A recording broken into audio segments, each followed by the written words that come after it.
siyang hirap sa pag-inom. Yung pamanhid po kasabay lang ng hirap.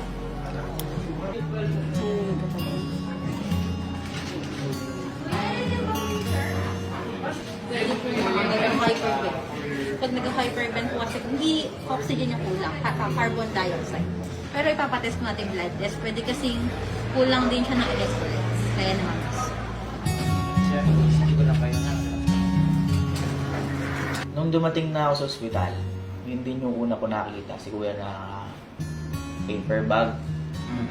Parang yun yata yung required ng doktor ng ospital. At saka nung ginawa ko si Kuya talaga nanginginig.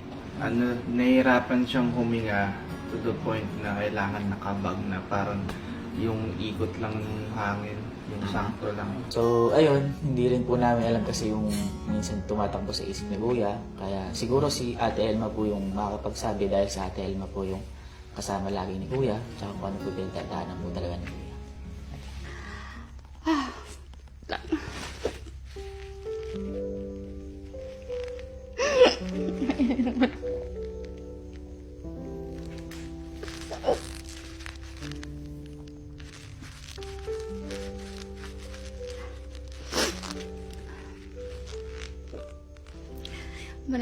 Marami pong nasa isip-sikipin ngayon, kaya hindi siya makikita muna sa mga vlog. Pero gusto namin maging transparent kasi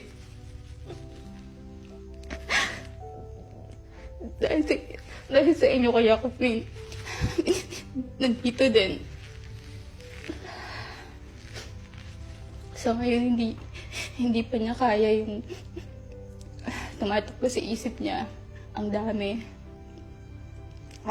Bago mangyari lahat yun, nag-usap kami. Nun lang din siya nag-share talaga ng buong nasa isip niya. Ang dami. Nagulat ako na nakikita natin siyang masaya araw-araw. Nakikita niyo kami masaya sa vlog. Pero lahat naman ng tao may mga pinagdadaanan, di ba? Kahit sa inyo ayaw niya magsabi. Kahit sa akin, kahapon ko lang din nalaman lahat ng sa isip niya. Una, aware naman tayo lahat na siya na yung tumayong